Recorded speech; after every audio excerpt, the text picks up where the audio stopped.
ഭൂമിയിൽ ഒരു പ്രത്യേക ഇടവും രാജ്യവും ഭരിക്കുന്ന ഒരു രാജാവിന് തന്റെ ഹൃദയത്തിൽ കണ്ട സ്വപ്നങ്ങൾ നടപ്പാക്കിയെടുക്കാനുള്ള അധികാരവും അവകാശവുമുണ്ട്.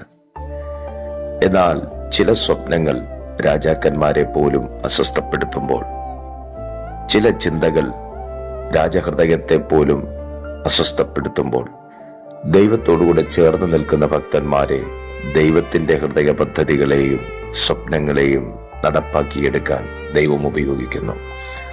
ദാനിയേലിന്റെ പ്രവചന പുസ്തകം 2-ാമത്തെ അധ്യായത്തിലും നെബൂഖദ്നേസർ രാജാവ് കണ്ട ഒരു സ്വപ്നം അദ്ദേഹത്തെ അസ്വസ്ഥപ്പെടുത്തി.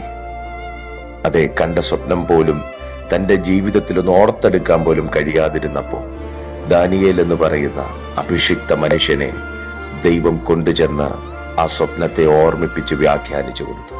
ദൈവത്തോടുകൂടെ ചേർന്ന് നിൽക്കുന്ന ഏതൊരു മനുഷ്യനെയും ദൈവത്തിന്റെ ഹൃദയ പദ്ധതികളെ, ദൈവത്തിന്റെ ഹൃദയ സ്വപ്നങ്ങളെ ഒരു രാജ്യത്തിൽ, ഒരു ദേശത്തിൽ, ഒരു വ്യക്തിയുടെ ജീവിതത്തിൽ നടപ്പാക്കിയെടുക്കാൻ ദൈവം ഉപയോഗിക്കുന്നു. ചേർന്ന് നിൽക്കുക, ദൈവവുമായി അടുത്ത് നിൽക്കുക. പലർക്കും സാധിക്കാത്ത, പലരും കണ്ട സ്വപ്നത്തെ യാഥാർത്ഥ്യമാക്കുവാൻ നിങ്ങളെ ദൈവം ഉപയോഗിക്കും. പലരും ആഗ്രഹിച്ച കാര്യങ്ങളെ അവരുടെ ജീവിതത്തിൽ നടപ്പാക്കുവാൻ നിങ്ങളെ ഉപയോഗിക്കും. പലരുടെയും ജീവിതത്തെ പൂവണിയിക്കുവാൻ, സ്വപ്നങ്ങൾ പൂവണിയിക്കുവാൻ ദൈവം നിങ്ങളെ ഉപയോഗിക്കും.